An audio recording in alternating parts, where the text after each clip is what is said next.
It's Halloween. It's the spooky day. The day where it's socially acceptable to dress up as a ghost and go scare some kids. Right? Do people not do that? I wouldn't know. I never participated in Halloween. I always hated Halloween. Walking around in the cold never really appealed to me. And besides, why would I go outside to get treats when I can stay at home in the warm and eat all the candy my parents bought for the trick-or-treaters? Of course, with me being Mr. Autism and all, I hated the trick-or-treaters as well. I don't like answering the door on a normal day, and it's even worse when I have to give them my hard-earned sweets. So I told my parents to not put the pumpkin out. Congratulations, my whiny little ass has just solved Halloween. Treats without the tricksters. And by tricksters, I mean regular humans who are just trying to have fun. So I thought I was done with Halloween, I thought I'd defeated it. But unfortunately for me, Halloween is a really popular thing on the internet, with one of the most popular trends being to change your name to a spooky name. Well, I guess if you can't beat them, join them. Let's give myself a spooky name for the occasion. Of course, thinking of a creative name is hard. Most people just cram spook into their name somewhere, so I think I'll follow suit. And I think we've got space to shoehorn a dead meme in there as well. Right, we're ready. Let's play us some video games. I was originally gonna cover some spooky ROM hacks, but apparently somebody's already done that. So I guess I'll just review some retro games in general, because that's apparently all my channel is now. Let's go! My talented producers have devised a list of games for me to play, and first up we have Bad Omen. Bad Omen? Yeah, the famous game Bad Omen.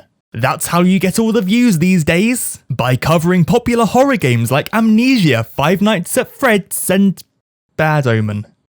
There was a prince and a princess living happily in a kingdom, but there was a jealous devil from the dark world named... Why? Bit of a strange name, but I'm not judging. I think it's supposed to be Gamma. It sounds more like a name, but I want to know how many kids grew up playing this game thinking it was Y. Gamma turned the prince and princess into 2 stone paddles, because why not? I know if I was a devil, I wouldn't kill them, I wouldn't imprison them, I'd also turn them into 2 stone paddles. What a coincidence! Suddenly, a mysterious blue sphere fell from the sky, because of course it did!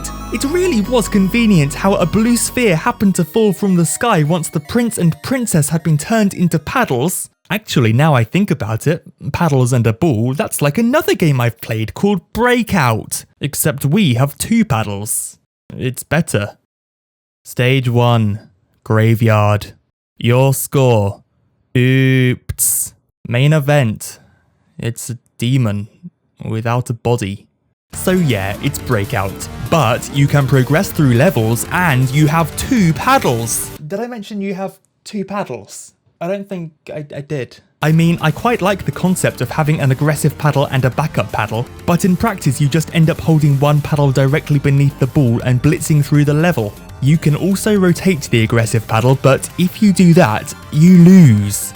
This game is easy until you get to the boss, at which point it starts wrecking you. Yep, that was fair, I could avoid that. The strategy, like in classic Breakout, is pretty much just to get behind him, at which point the game plays itself. Stage 2. Clock Tower. Boss. A clock. If the boss is actually a clock, I'm just gonna leave. The boss is a clock. Why did they make the boss a clock? What's it gonna do to me? Show me the time? Oh no, it's 12 o'clock! Time to stop playing this game! So what's next on the list? Night Driver. This isn't a spooky game. I mean, yeah, it does take place at night. That's when all the spooky things happen, right? That's when all the skeletons wake up. But there's no skeletons in this game. There's not much of anything in this game. It's just night. It's Night Driver. To be fair to Night Driver, it's pretty scary. Like, I would not sit in that chair as a kid. For some reason, the idea of sitting in that seat spooked the living pants off of me. Okay, so it's only scary to special needs children. I admit, it's not a horror game. I don't even know why it's on my list. I didn't put it there.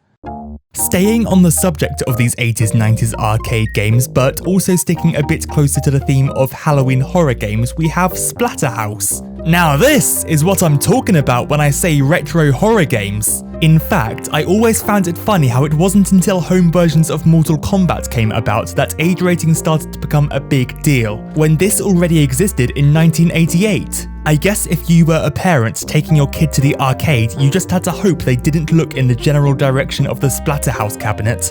You had to be careful, otherwise their innocence could be ruined. But then again, you're taking your kid to an arcade to play games like this. I don't think Splatterhouse is the problem here. I miss arcades, though my experience with arcades is more Space Invaders down the local kid-friendly pub than a full dedicated establishment. Enough of my life though, and back to the game, it's got a plot. Hockey Mask floats around and attaches itself to some dead dude's face for some reason, creating the protagonist who's totally not a ripoff of Jason Voorhees. I mean, come on, there's nothing similar between these two characters. Jason Voorhees wears a coat and this guy wears pajamas. Jason also has a big knife. This guy doesn't have a knife. Oh, okay. But anyway, that's the story. Gameplay-wise, it's pretty simple. Just walk forward and hit things. I mean, at this stage of the game, it's mostly a sightseeing tour if anything. Horror games seem to either focus on goriness or scariness, and it becomes quite evident early on that this game focuses on the former. I mean, it could be considered scary, there's some fairly disturbing imagery here. I think the scariest thing about this game though is this guy's feet. What is wrong with them? They're just bricks. Apologies if you have feet like this in real life, but come on. They look almost normal in the stage complete screen, why couldn't they apply some of that artistic talent to the rest of the game? I'm kidding, of course, a dude's feet isn't going to ruin a game. What could ruin a game though is a massive difficulty spike immediately after the first level. Yeah, that happens. When the first area is complete and you escape this purple wall, you find yourself in a room full of man-eating leeches, and it's so hard! When I used to play this all those years ago, I found the best strategy was to just dance on the spot and hope. But even then, there'll always be that one leech that just comes out of nowhere and owns you. In summary, Splatterhouse is an okay game, but really, its only selling point is gore. Next game. Theme Hospital. Who wrote this list? Where's my producer? Okay, Theme Hospital is not a horror game, but it's got a skeleton in it, no. And no, the Grim Reaper being in it doesn't make it a horror game either. What's next on the list?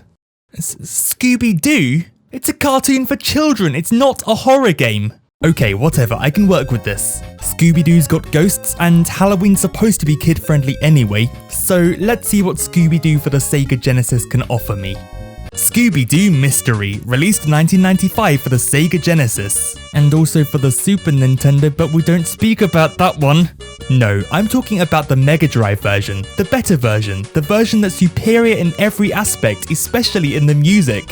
Though there seems to be something off about this menu theme. It's sounding a bit, how do I describe it? Car horny? Alas, this is a limitation of emulation. Though I'm not exactly sure why it replaces a hi-hat sound effect with the sound of a clown's nose being squeezed. And yes, I emulate. Come on, give me a break, it's just so much easier to record. And plus, these retro arcade cabinets started around $3,000. I don't have that kind of money since the adpocalypse began. Only the other week I had to sell my last Lamborghini. I'll never forget you, Sophie. See? Bats! I told you this game was Halloween worthy. And if you weren't convinced by that, we've got Scooby-Doo's severed leg. Truly bone-chilling. The game itself is a kind of point-and-click adventure. You go around the area, inspecting, taking and interacting with the world around you to solve a mystery. It's pretty fun and interesting, but it's also impossibly hard. Puzzles involve arbitrary things like opening all the doors to open a single locked door. Something only a bored kid in the 90s would be able to solve just because they have the time.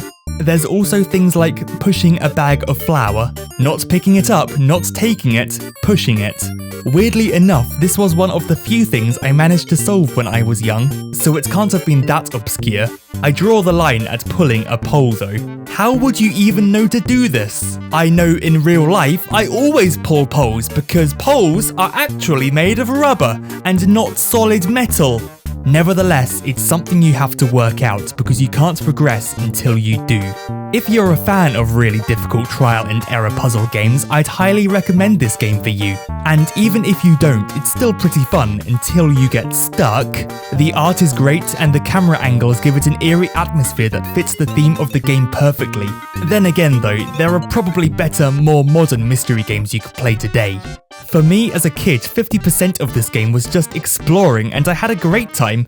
In fact, let's do some right now to finish off. Nice, it's a bear. Wow, it's an octopus. Whoa, it's a big scary clown face and it takes you to a funhouse. I wonder what's in this window. Okay, nothing. What's in the next?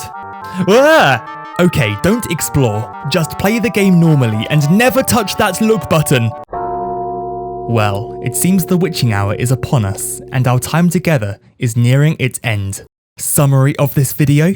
I don't like Halloween, and don't you come trick-or-treating at my door because I won't answer it. Just let me be bitter alone, okay? Okay, thanks for watching. This meme will never die, because are in the bin. Are in the bin. Are in the bin.